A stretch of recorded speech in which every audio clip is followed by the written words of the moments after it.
इसके बाद वो जो व्यक्ति थे उस लड़की को कुछ अपनापन की तरह उनके साथ बैठ के बातचीत किया। इसके बाद लड़की कुछ समझ के उन लोगों से अपना सब कुछ बताना स्टार्ट किया। वो लड़की बताई कि हमारे साथ बहुत घिनौना कृत्य हुआ। वो लड़की बता रहे थे कि हमारा घर दिल्ली के उत्तम नगर की रहने वाली थी। उसके परिवार में 5 लोग रहा करते थे। उसके पिता, उसकी माँ और वो लड़की और उसके 2 भाई थे और एक और बहन थी। वो दूध लेने के लिए घर से निकली थी शाम के टाइम। तो घर से कुछ ही दूर पे आगे गई, पार्किंग था। पार्किंग के पास एक 4 व्हीलर ब्लैक कलर की गाड़ी खड़ी थी। उसमें 2-3 लोग थे उस 4 व्हीलर में। वो जैसे वो लड़की उस पार्किंग के पास पहुंची, उस गाड़ी के पास से गुजर रही थी, वो लोग तुरंत गेट खोले और लड़की के मुंह पे कुछ ऐसा रुमाल रखे, वो लड़की तुरंत बेहोश हो गई और उठा के अपने 4 व्हीलर में रख के और लेके वहां से निकल गई। निकलने के बाद उन लोगों ने कुछ दूर गए और ले जाने के बाद उन लोगों का एक अड्डा था। वहाँ पे पूरी तरह से लोग खा पी के मस्त हुए, तब तक कि वो लड़की का जब तक होश नहीं आया तब तक। जैसे ही उस लड़की का होश हुआ, उन दरिंदों ने उस लड़की को नोचना स्टार्ट किया और उस लड़की के साथ करीबन 13 दिन तक ऐसे वो गंदा कृत्य करते रहे। इसके बाद वो लड़की मौका नहीं पाती थी कि वहाँ से भाग जाए और जिस घर में वो रहा करती थी, जैसे वो उस घर से बाहर निकलते थे लोग, उस घर को पूरी अच्छी तरह से पैक करके निकलते थे कि आखिर ये भाग जाएगी तो हम लोग पकड़े जाएंगे। वो लोग बाहर जाते थे, फिर कुछ खाने का सामान ले आकर उसे भी देते थे, अपने भी खाते थे और उसके साथ जबरन बहुत कुछ घिनौना कृत्य किया करते थे। एक दिन ऐसा होता है कि करीबन रात को वो लोग दरवाज़ा बंद करना भूल जाते हैं और ड्रिंकिंग ज़्यादा ले लिए थे और उसके साथ जैसे ही वो लोग घिनौना कृत्य करके थक जाते हैं और सो जाते हैं, तो ये लड़की तुरंत वहाँ से निकल जाती है, यानी भाग निकलती है।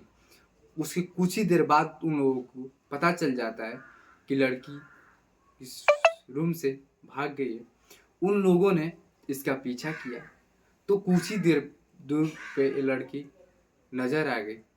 इसके बाद उन लोगों ने उस लड़की को दौड़ाकर उसे पीछे से 2 गोली फायर की, जो कि पीछे से वो गोली पीठ में लगी तो लड़की रोड के किनारे गिर गई।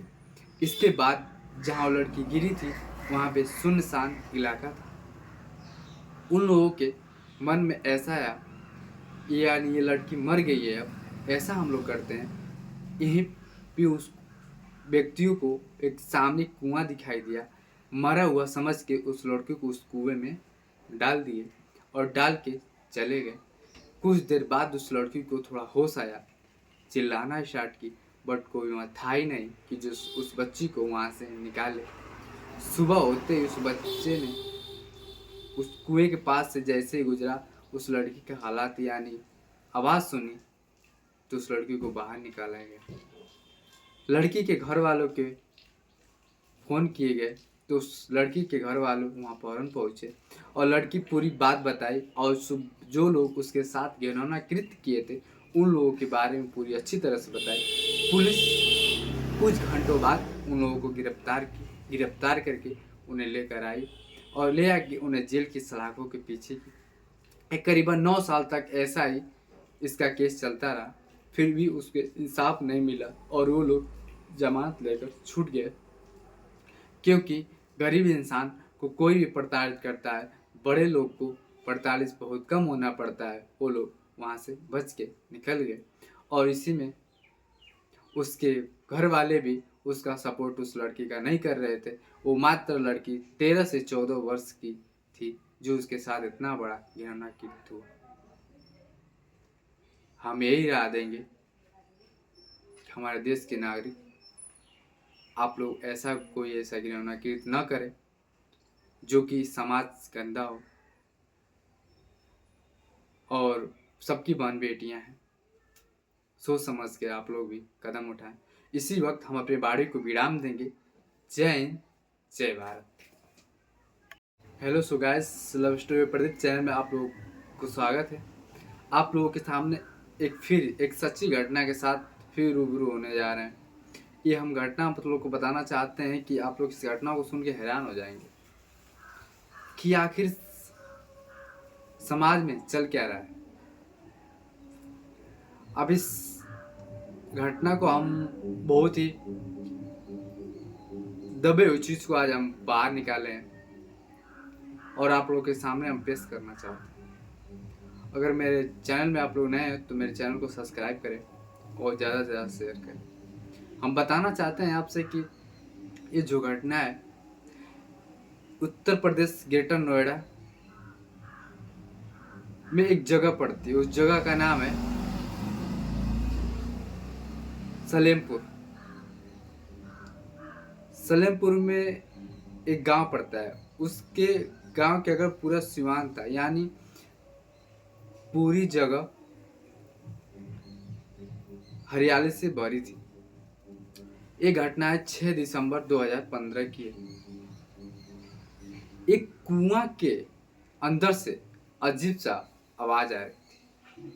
करीबन सुबह 9 बजे की घटना थी। एक लड़का वहीं पे टहल रहा था, तो एक दो बेर आस पास से आते जाते गया तो अजीब किस्म की आवाज़ है।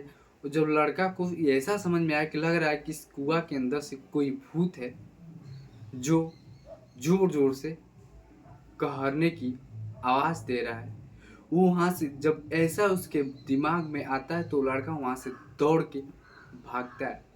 और भागते ही उसके आगे चाचा थे, उसके चाचा से जाके बताता है, चाचा उस कुएं के पास अजीब किस्म से आवाज़ आ रही है, हमको लग रहा है उसमें भूत है जो हम लोग को डरवा रहा है। तो तुरंत उसके चाचा उसको लेकर उस कुएं के पास पहुंचे। पहुंचने के बाद जब उसके चाचा उस कुएं में झांके तो नतीजा ये निकला कि एक लड़की उस कुएं में गिरी हुई है और वो जोर जोर से कहरने की आवाज दे रही। उसका बॉडी ब्लड से लथपथ है और वो अपनी जान बचाने के लिए चीख रहे। उसके बाद जो व्यक्ति था अपने जी जान लगा के चिल्लाया। चिल्लाने के बाद वहाँ के कुछ ही दूर पे कुछ लोग रहा करते थे गांव में, वो लोग फौरन वहाँ पहुँचे। उस कुआं करीबन 30 फुट गहरा था।